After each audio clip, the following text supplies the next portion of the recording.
Hidden sign 1. Hyper-competence as emotional camouflage. Let's start with the sign that gets the most applause and the least intervention.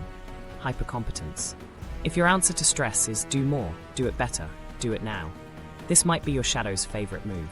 The intention here is protective. Be indispensable, and you won't be rejected. Nobody fires the pillar. It's not vanity, it's survival logic. Here's why this matters. Competence is good. Hyper-competence, when it's camouflage, quietly taxes your nervous system and your relationships. Praise replaces intimacy. People admire you, but they don't actually meet you. And the neediness you exiled, the part that wants help, softness, time to feel, goes into the shadow with your gold. That's where your ability to receive, to set sane boundaries, to rest without guilt lives. Lose that, and you'll compensate by doing even more. Mechanically, this is a clean relief loop. There's an attachment threat. Someone's upset, a deadline slips, a loved one looks disappointed. Your body registers danger. Then the productivity spike hits. You fix, plan over function. Tension drops fast. That drop is the payoff. Short-term relief locks in the pattern, even if long-term connection and health suffer. Do that for a few years and resentment, invisible burnout, and no one shows up for me, become the soundtrack. Let's make this practical. Diagnostics to watch. Panic when idle. You feel wrong when nothing is moving. Contempt for neediness in others. You judge what you can't allow in yourself. Baseline numbness. Your body lives in forward lean, chest tight, shoulders braced. Run a somatic snapshot the next time your hands shoot for the task list unprompted.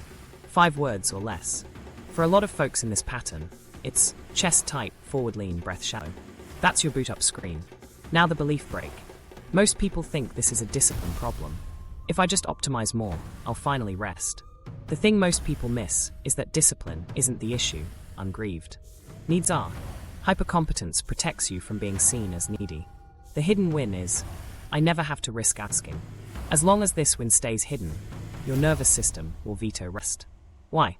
Because rest equals exposure. Once that clicks, you can use the 4-off flow. Record. Catch the micro-urge to fix. Instead of sprinting, right trigger. Partner size, somatic snapshot, chest tight, forward lean, hidden win. If I fix fast, I won't be seen as needy or blamed. We're not shaming the behavior. We're mapping the job. Reveal. Ask the part directly. What are you afraid will happen if I don't jump in? Common answers. They'll be disappointed and leave. We'll lose standing. If I'm not useful, I'm not safe. Name the hidden win. I avoid being seen as needy by being essential. Put it in one sentence you can read back to yourself. This isn't a slogan, it's a contract term.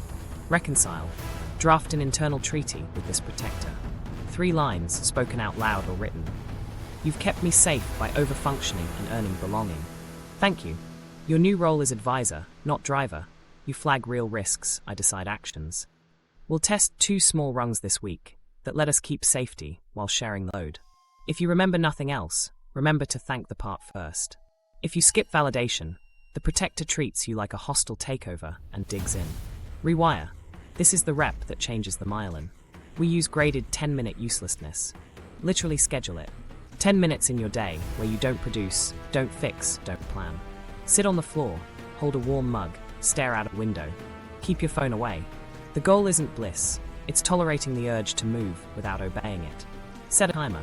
When the discomfort spikes, drop your shoulders and take 3 slow exhales through pursed lips. That's somatic pairing, teaching your body that stillness isn't danger. Debrief right after. Expected panic 8 got 6. Body, chest tight, easing to neutral. Relief after 10 minutes, 3/10. Why so granular? The reason this works is you're giving your nervous system evidence that doing less didn't cause abandonment, and you're recording the relief so future you can trust it. Insight doesn't rewire, experiences do. 2 fast add-ons that help. Boundary rehearsal reps. Pick 1 low stakes, no per day. Say, I can't take that on today, but I can review it Friday. This retrains. I'm only safe when I say yes, into I'm safe when I'm clear. Ask tiny. Practice 1 tiny ask a day you'd normally avoid. Could you grab the mail? Or, can we eat earlier tonight? The point isn't the task. It's letting the part see that asking doesn't detonate connection. Now, mistakes that keep this loop alive. Substituting biohacks for boundaries. Cold plunges don't cancel people pleasing. Use state shifts to prep, not to avoid the conversation. Rescuing to earn rest. "I'll rest after I help everyone," is a mirage. The rest never arrives because the nervous system never got the memo it's safe to stop. Climbing rungs that are too tall. Taking a full weekend off might be 2 ladders up. Start with 10 minutes, then a 30-minute block, then a 2-hour window. Progress that your body can digest, ideals that trigger backlash. A quick micro-story. A client, let's call her Maya, was the go-to fire extinguisher at work and at home.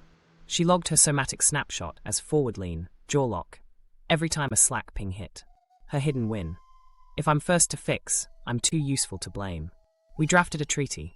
She'd move from driver to advisor and test 2 rungs. 1 10-minute uselessness daily, and 1 daily, ask tiny. Week 1, her relief score after the 10-minute slot moved from 2 out of 10 to 5 out of 10. Week 2, she scheduled a 90-minute, no rescue block with her team, posting. Unavailable 2 to 3:30, decisions tomorrow. Nothing burned down. Her body learned. By week 4, her baseline forward lean thawed. The big shift wasn't productivity. It was letting someone see her as a human, not a machine. And boom, look at that result. She felt more connected after saying fewer yes. Once you nail this, everything else clicks. Because under hyper-competence is a quiet fear. If I slow down, I'll be seen. And being seen feels like the original wound. When you negotiate with that protector, you don't lose your edge, you gain range. You can sprint when it matters and still feel like yourself when you stop. Now here's where most people mess up. They try to fix hyper-competence by becoming incompetent. That's not the move. Keep your skill. Shift the motive. From, I work to stay safe, to, I choose when to work because I'm already safe. Different nervous systems, different lives. And if hyper-competence hides fear behind achievement, the next sign hides from success itself. It looks like bad luck, weird timing, or a sudden fight the night before a big moment. It's not fate. It's a protector pulling the fire alarm at the door of visibility. Let's open that one next. Hidden sign 2. Self-sabotage at the threshold. If you ever find yourself crushing the prep, but tripping right before the finish line, this is your sign. Self-sabotage at the threshold isn't laziness. It's a protector that thinks visibility is danger. The intention is clean. Fail safely before the spotlight hits, so you don't risk humiliation. To the shadow, scrutiny equals old shame waking up. So it pulls the fire alarm right at the door. Here's how the loop runs. You approach a launch, a pitch, a date, a performance review. Approach anxiety rises. Your body reads, eyes on me as threat. Then, derailment arrives dressed as logic. You find a critical flaw to fix. You start a fight. You decide the timing's off. You remember an urgent errand. Tension drops instantly. That drop is the relief loop's payout. Short-term safety wins, while long-term self-trust takes the hit. Repeat that a few cycles, and the story becomes, I'm the person who almost. Let's make the invisible visible. Diagnostics to watch in the 72 hours before a threshold. Flare-ups. Sudden colds, tech mishaps.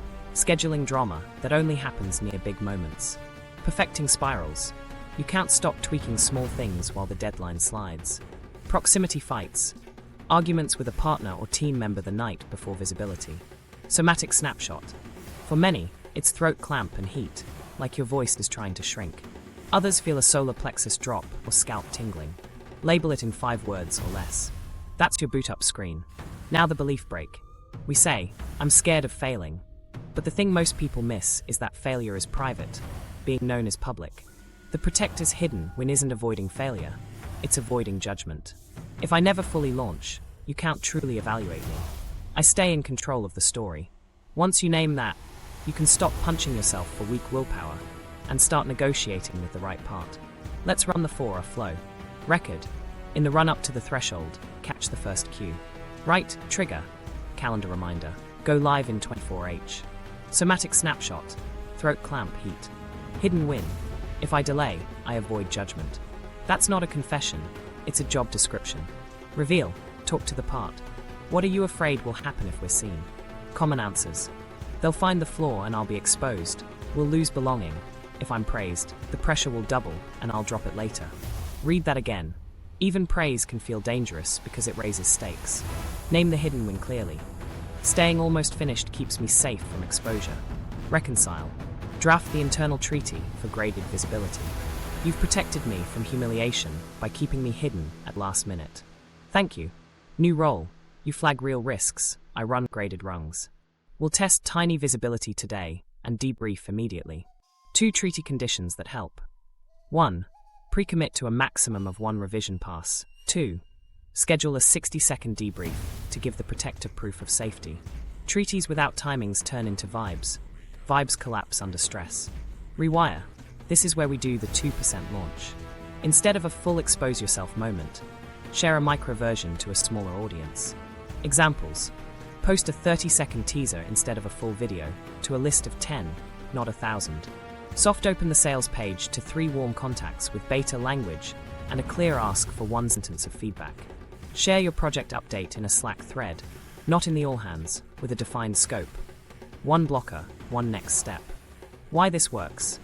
The nervous system needs lived evidence that visibility doesn't equal annihilation.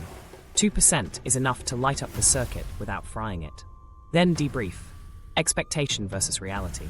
Body signals before, during, after. Relief score 0 to 10. 1 sentence of adaptive relief. I was seen and I'm safe. Add a micro-social contract to counter last-minute exits. Send a friend. Teaser goes up at 3:15. If I don't send a screenshot by 3:45, text me 2% now. Keep it gentle. We're externalizing a nudge, not outsourcing courage. Common mistakes to avoid. Doubling the goal instead of lowering exposure. I'll launch 2 offers Friday. Is your protector in disguise. Shrink the stage, don't grow the mountain. Hiding imperfect. Another revision round feels productive, but buys more avoidance. Cap passes ahead of time. Going too big, too fast. If your body spikes past a 7 out of 10, scale down the rung. Smaller audience, shorter window, narrower ask. Quick micro story. James had a killer workshop built. Slides perfect, outline tight. He'd cancel the night before with tech issues. We mapped his somatic snapshot. Throat clamp, heat, buzzing hands. Hidden win. If I reschedule, no one can say I'm not good enough. Treaty set his protector as advisor and capped revisions at 1 pass. Rewire rung. A 12-minute beta segment to 5 trusted peers with a 1-question survey. Debrief showed relief at May 10th. Body cooling fast, 0 shaming. Feedback. Week 2, he ran 2 beta segments. Week 3, a 30-minute live to 25 people. The big change wasn't talent. It was tolerating being seen in draft form. Now here's the shortcut nobody teaches. If you're in a flare-up spiral, switch the arena, not the effort. Record a voice memo instead of filming. Share a photo of your whiteboard instead of the polished deck. The reason this works is it hits the scene circuit while dodging the perfection trap. Once you nail this, everything else clicks. Because the moment you can step through the door, even 2%, the loop loses its leverage. You don't have to be fearless. Hidden sign 3. You need a treaty, attraction to unavailable people your body projects. This one stings because it often feels like chemistry or destiny. If you keep finding yourself magnetized to people who can't meet you, or projects that won't quite commit back, your shadow might be simulating connection. The intention is protective. Get the feeling of closeness without the risk of being fully received. Longing feels safer than landing. Here's why this matters. When you chase, you stay in motion. When you're chosen, you have to receive. If early experiences made receiving feel exposing, think being loved with strings attached, or celebrated 1 minute and shamed the next. Your system learned that being seen is unpredictable. So it builds a loop where you get the thrill of pursuit without the terror of letting love or recognition in. The gold that gets exiled here is receptivity, allowing help, praise, care, or resources to land without performing. Mechanics first. This is an intermittent reinforcement loop. You invest in someone who's part-time available, or a project with endless almost. They respond just enough to spike dopamine, then go cold. That variability wires addiction. The body learns to equate uncertainty with aliveness. Meanwhile, steady, secure energy reads as boring, because it doesn't trigger the hunt. The relief loop here is warped. The moment you feel distance, you surge pursuit. Tension drops when you act. That drop rewards the chase, not the connection. Diagnostics to watch. Chemistry spikes with distance. Interest cools when things get easy. You feel a hit of thrill when plans are uncertain, or when you win them back. Safe partners or straightforward projects feel flat, so you escalate standards to justify the exit. Somatic snapshot. Fluttery stomach, restless legs, a forward pull in the chest, like a magnet. Label it in 5 words or less. That's your boot-up screen. Belief break time. I just have high standards, is the story. The thing most people miss is that high standards often means I can't be chosen as I am. The hidden win is control without exposure. If I'm always reaching, I decide the tempo. I never have to sit still and let someone meet me. With projects, it's I'm visionary. This one isn't quite right, which hides if I commit, you can judge me. Once you name that, the chase looks less like taste and more like a protector's strategy. Run the for or flow. Record. Catch the pursuit spike at first signal of distance. Write. Trigger. They took 6 hours to text back. Or project sent to revisit next quarter email. Somatic snapshot. Fluttery stomach, restless legs. Hidden win. If I chase, I feel in control and don't risk being received. We're mapping, not moralizing. Reveal. Parts interview. Ask. What are you afraid will happen if I stop reaching? Answers sound like, they'll forget me. If I don't prove my worth, they'll leave. If I'm chosen, I'll be seen and then rejected. Name the hidden win precisely. I get connection feelings without risking being held. That sentence becomes your North Star for negotiation. Reconcile. Draft the internal treaty with the protector of worth. You've kept me safe by steering me toward pursuit and away from being received. Thank you. New role.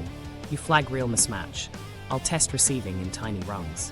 We'll try 1 receive rep daily and debrief, so you get proof it's survivable.